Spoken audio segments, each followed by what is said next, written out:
HCI's purpose is to bridge the gap between human activities and computing, but don't we interact with other forms of technology?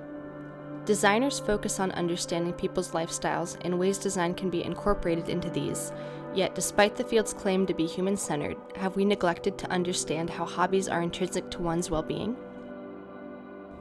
For Jason, his taco truck serves as a hub for both his creativity and love of people. Having come from a background of managing several restaurants, his goal was to start a food truck that combines his family's traditional Indian cooking with a twist of his own. Risk to get to this point, cause I had to sacrifice all of that. I'm supposed to be still opening chicken shops. I wasn't supposed to sell my stores. I heard so many shit from people, man. I went to the Indian weddings, oh my god. People are like, what are you doing now? You sold your chicken shops? What?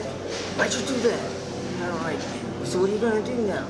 Oh, you're gonna do that? You're gonna open an Indian restaurant? What are you talking about? I was like, no, not an Indian restaurant. I stopped talking after that. I've always wanted to do something that holds our tradition, holds our culture, but at the same time, I want that American twist. Food changes, right?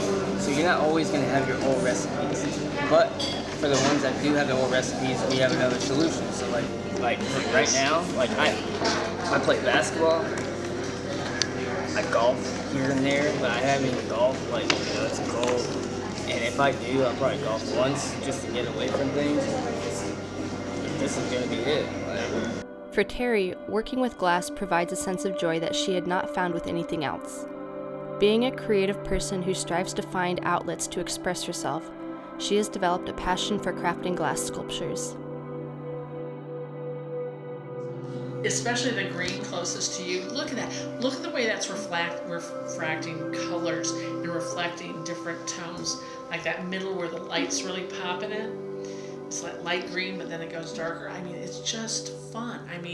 How fun is that going to be? Because it's not faceted like a diamond, which a diamond has, and gemstones have they can become very beautiful with the right person cutting them. But this is just a simple bubble, and it creates a refraction of color, and how fun is that? It's really pretty. Figure out something fun to do with. Well, people that like to do the same thing tend to cluster together. Glass is very tactile, so it draws people to a woman who does the same similar jewelry making as I do here in town. She used to stop by my booth, and that's how we got to know each other. Eventually, we ended up sharing a studio space together because I personally don't have a problem with having her see what glass I use or the techniques I use.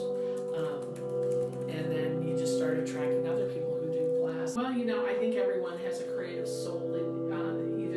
Most people may not recognize it necessarily. I just like to be creative, and I just kind of get itchy if I want to create and I don't have an outlet. And so I've tried other art forms, and this is the one that stuck. And for Jonathan, skateboarding is a lifestyle.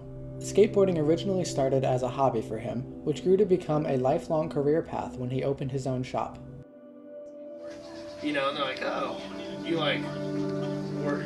work in a skateboard shop? I'm like, I do now, but I didn't used to. But I would be like, no, but I skateboard. That's what I enjoy. So, I don't necessarily think hobbies define people, but I think, at least in skateboard world, what probably started out as a hobby turned into an obsession. But there's also a fucking awesome feeling of learning a trick for the first time too, And I'm sure that's how it is with lifting, where you're like, all right, I want to do this much weight, I just got to do it once, but it's fucking scary. Yep.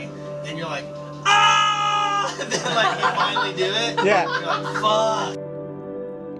For these people, their hobbies serve as a form of flow, which we as experienced designers seek out in each of our designs. The tacit knowledge that we can learn from individuals about their hobbies is a vital component to understanding experience. If we are to know our users and what they experience, we must understand more than just their usage of apps and interfaces. If we as experienced designers are to truly understand experience and flow, we must go beyond understanding how people interact with their smartphones and laptops and consider what it is about the physicality of engaging in a hobby that provides fulfillment. We are not suggesting a design concept, rather calling designers to expand their frame of reference as we move into the future of HCI.